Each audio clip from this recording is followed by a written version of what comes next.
Job ಸಿಗಬೇಕು ಅಂದರೆ ನೀವು ಯಾರಿಗೂ ದುಡ್ಡು ಕೊಡಬೇಡಿ. ಈ 5 ಕಂಪ್ನೀಸ್ ನಿಮಗೆ ಫ್ರೀಯಲ್ಲಿ ಹೆಲ್ಪ್ ಮಾಡ್ತಾರೆ. ನಿಮಗೆ ಅಫಿಷಿಯಲ್ ಮತ್ತು ಸೇಫ್ ಲಿಂಕ್ಸ್ ಬೇಕಪ್ಪ ಅಂದರೆ ಹೈಯರ್ ಅಂತ ಕಮೆಂಟ್ ಮಾಡಿ, ನಾನು DM ಅಲ್ಲಿ ಎಲ್ಲ ಡೀಟೇಲ್ಸ್ನ ಸೆಂಡ್ ಮಾಡ್ತೀನಿ. ಈಗ ಸ್ಟ್ರೇಟ್ ಲಿಸ್ಟ್ಗೆ ಬರೋಣ. ನಂಬರ್ 1 ಬಂದುಬಿಟ್ಟು ಮ್ಯಾನ್ ಸ್ಟ್ಯಾಂಡ್ ಅಂತ ಇದೆ, ಮಿಡ್ ಲೆವೆಲ್ ಮತ್ತು ಸೀನಿಯರ್ ರೋಲ್ಸ್ಗೆ ತುಂಬಾ ಬೆಸ್ಟ್. ನಂಬರ್ 2 ಬಂದುಬಿಟ್ಟು CBC ಕನ್ಸಲ್ಟೆಂಟ್ಸ್ ಅಂತ ಇದೆ, ಇಂಡಿಯಾದ ಓಲ್ಡೆಸ್ಟ್ ಏಜೆನ್ಸಿಯಲ್ಲಿ ಒಂದು ಲೀಡರ್ಶಿಪ್ ಹೈರಿಂಗಲ್ಲಿ ತುಂಬಾ ಸ್ಟ್ರಾಂಗ್ ಇದ್ದಾರೆ. ನಂಬರ್ 3 ಬಂದುಬಿಟ್ಟು ವೈಟಲ್ ಪೇಜ್ ಅಂತ ಇದೆ, ಫಿನಾನ್ಸ್ ಮತ್ತು ಟೆಕ್ ಜಾಬ್ಸ್ಗೆ ತುಂಬ ಒಳ್ಳೆಯ ಆಪ್ಷನ್. ನಂಬರ್ 4 ಬಂದುಬಿಟ್ಟು ಎಡೆಕೋ ಇಂಡಿಯಾ ಅಂತ ಇದೆ, ವೈಟ್ ಕಾಲರ್ ಹೈರಿಂಗಲ್ಲಿ ತುಂಬಾ ರೀಚ್ ಇದೆ ಅವರಿಗೆ. ನಂಬರ್ 5 ಬಂದುಬಿಟ್ಟು ಟ್ಯಾಲಿ ಸರ್ವಿಸಸ್ ಅಂತ IT ಮತ್ತು ಇಂಜಿನಿಯರಿಂಗ್ ರೋಲ್ಸ್ಗೆ ತುಂಬಾ ಸ್ಟ್ರಾಂಗ್ ಇದ್ದಾರೆ. ಬಟ್ ಒಂದು ಇಂಪಾರ್ಟೆಂಟ್ ವಾರ್ನಿಂಗ್ ಇದೆ, ಏನಪ್ಪ ಅಂದರೆ ಸ್ಕ್ಯಾಮರ್ಸ್ ಇವೆಲ್ಲ ಸೇಮ್ ಕಂಪ್ನಿ ಹೆಸರು ಯೂಸ್ ಮಾಡಿ ವಾಟ್ಸಪ್ಪಲ್ಲಿ ಫೇಕ್ ಜಾಬ್ ಆಫರ್ಸ್ನ ಕಳಿಸ್ತಾರೆ.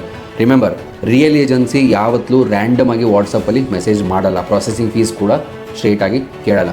ಸೊ ಕೇರ್ಫುಲ್ ಆಗಿರಿ. ನಿಮಗೆ ಅಫಿಷಿಯಲ್ ಲಿಂಕ್ಸ್ ಬೇಕಪ್ಪ ಅಂದರೆ ಹೈಯರ್ ಅಂತ ಕಮೆಂಟ್ ಮಾಡಿ, ನಾನು DM ಅಲ್ಲಿ ನಿಮಗೆ ಎಲ್ಲ ಡೀಟೇಲ್ಸ್ನ ಸೆಂಡ್ ಮಾಡ್ತೀನಿ. ಮತ್ತು ನಿಮಗೆ high paying roles, data engineering roles shift ಆಗಬೇಕಪ್ಪ ಅಂದರೆ ನೀವು ನಮ್ಮ ನೆಕ್ಸ್ಟ್ ಡೇಟಾ ಇಂಜಿನಿಯರಿಂಗ್ ಬ್ಯಾಚ್ನ ಜಾಯ್ನ್ ಆಗ್ಬೋದು. ನಮ್ಮ ಟೀಮ್ ಜೊತೆ ಕನೆಕ್ಟ್ ಆಗಿ ಮಾತಾಡಿ ಒಂದ್ಸರಿ.